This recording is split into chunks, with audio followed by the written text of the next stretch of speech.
Տիկնակ և պարոնայք, այս քննարկումների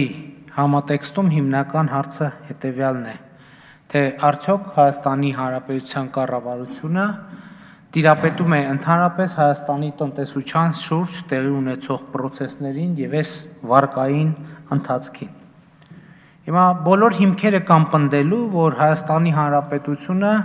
ըստ էության ընկել է վարկային տենդի, ոչ թե տեմպի, այլ վարկային տենդի մեջ, լիխառատկա, վարկային լիխառատկայի մեջ և իրավիճակը հաստատում կերպով դուրս է գալիս նրա վերահսկողությունից։ Հիմա ինչ հիմքեր կան նման պնդում անելու համար։ Նույն կառավարությանը ընդունած 2016-18 թվականների միջնաժամկետ ծախսերի ծրագրով նախատեսվում է, որ 2016 թվականին պետական պարտքի սպասարկման համար մեր բյուջեից պետք է ծախսվեր 93 միլիարդ դրամ։ Մինչդեռ իրականում 2016 թվականի ընթացքում պետական բյուջեի ներողություն, ոչ թե բյուջեի սպասարկման համար, այլ պետական պարտքի սպասարկման համար բյուջեից։ Մինչդեռ իրականում 2016 թվականին բյուջեից պետական պարտքի սպասարկման համար ծախսվել է 151 միլիարդ դրամ, այսինքն 58 միլիարդ դրամով կամ 62%-ով ավել, 62%-ով։ Նույն 2016-18 թվականների միջնաժամկետ ծախսերի ծրագրով նախատեսվում էր,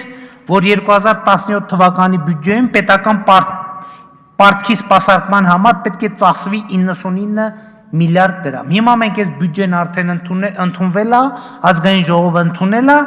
և այդ բյուջեի 2017 թվականի բյուջեով նախատեսվում է, որ պետական պարտքի սպասարկման համար պետք է ծախսվի 190 միլիարդ դրամ, այսինքն նախատեսվածից 91 միլիարդ դրամով կամ 92%-ով ավել։ Ընդ որում 2017 թվականին այսպիսի ցուցանիշ կա։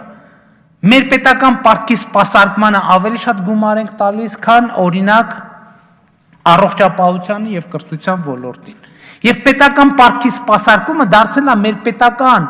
ծախսերի չափերով երրորդ տեղն է գրավում, առաջինը սոցիալական ապահովությունն է, երկրորդը պաշտպանությունը և երրորդ տեղը պետական պարտքի սպասարկումը։ Եվ մեր պետական պարտքի սպասարկումը արդեն բյուջեի 8%-ն է, 2016 թվականին ընդամենը 7,2%։ Հայաստանի հեռանկարային զարգացման 2014-25 թվականների հեռանկարային զարգացման ծրագրով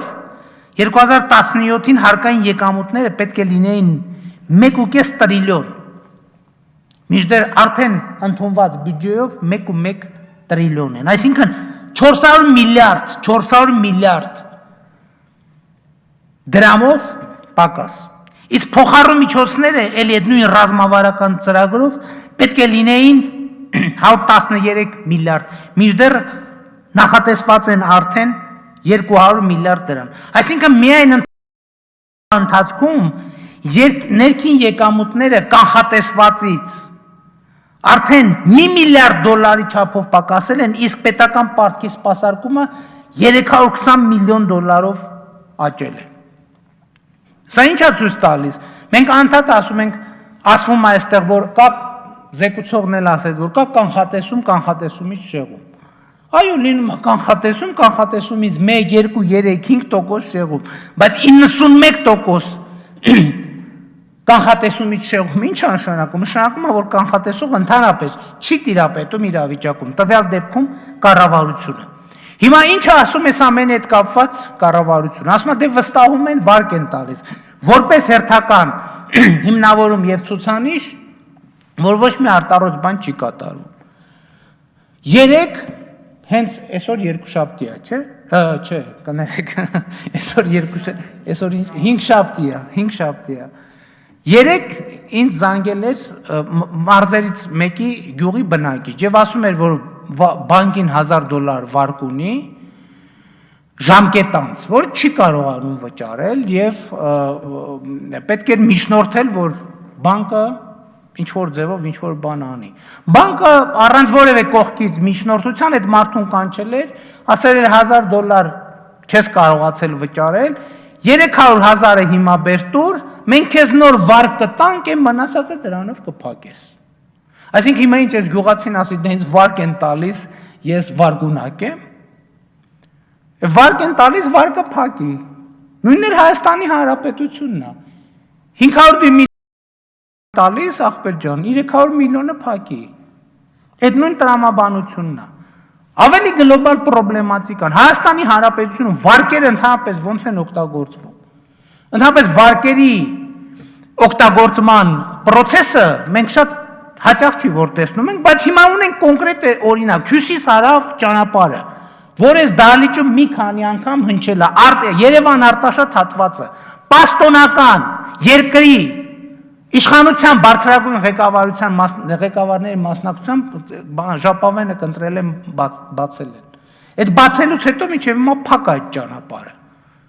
Քանդել են, որովհետև պարզվել է սխալ են կառուցել, չգիտեմ ինչ չեն կառուցել, ես չեմ հասկանում, հնարավոր է միլիարդանոց ծրագիրը կառուցել, հետո վերջում պարզվի, որ սխալ են կառուցել։ Այսինքն մարդը կամ մի միլիարդ չի, ինչ-որ գումար ծախսի, տուն կառուցի, պարզի ոչ այդ տանը ոչ դուռ կա, ոչ լուսամոտ։ Ու սրա համարով է պատասխան տալիս ոչ մեկ։ Հենց նորմալ է, սովորական է, վար կա, պետք է նրանք ճանապարհ չէին կառուցում, որ ճիշտ կառուցեին կամ սխալ։ Նրանք վարկ էին ուտում, կներեք արտահայտությանց լափում, լափել են իրանց գործը արել են, ինչ կապ ունի ճանապարհը դուռը կա թե իրանց գործը ճանապարհ կառուցելը չի, որ հիմա ասենք արել են թե չեն արել։ Իրանց գործը այդ վարկը լափելն է, լափել են։ Ու այդ ողջ ընթացքի Տրանսպորտի կապի և տրանսպորտի նախարար Գագիկ Բեգլարյանը Հանրապետական կուսակցության համաժողովում շռնդալից կերպով ընտրվում է իշխող կուսակցության գերագույն մարմնի պոլիտբյուրոյի անդամ։ Սա շատ հստակ ուղերձ է, որ ով որ լափել է այդտեղ այդ, մենակ չի լափել։ Եվ վկան Հանրապետական կուսակցության ընտրությունների արդյունքները։ Հիմա ուրիշ հարց է ծագում, այս դահլիճում էլի մի քանի անգամ հնչեց, թե ինչի է կառավարությունն այս վարկը վերցնում։ Շատ պարզ է, ինչքան էլ չասեն,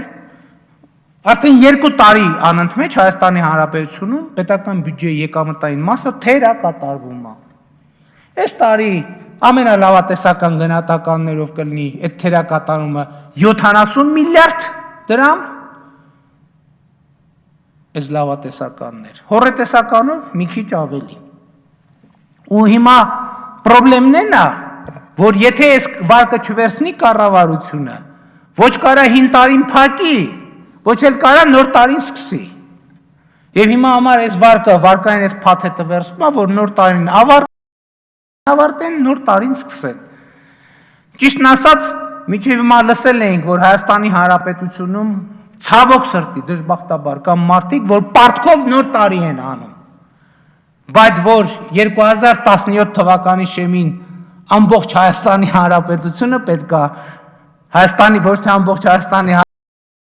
Հայաստանի Հանրապետություն պետությունը պետք է պարտքով նոր տարի անի, դա մի քիչ դժվար կանխատեսելի էր, այնպես որ լավատեսական նոտայով ավարտենք, տիկնակ և պարոնակ, սիրելի հայրենակիցներ, շնորհավոր ամանոր և Սուրբ Ծնունդ, շնորհակալություն։ Հարգելի գործընկերներ, մտքերի փոխանակությունը ավարտվեց։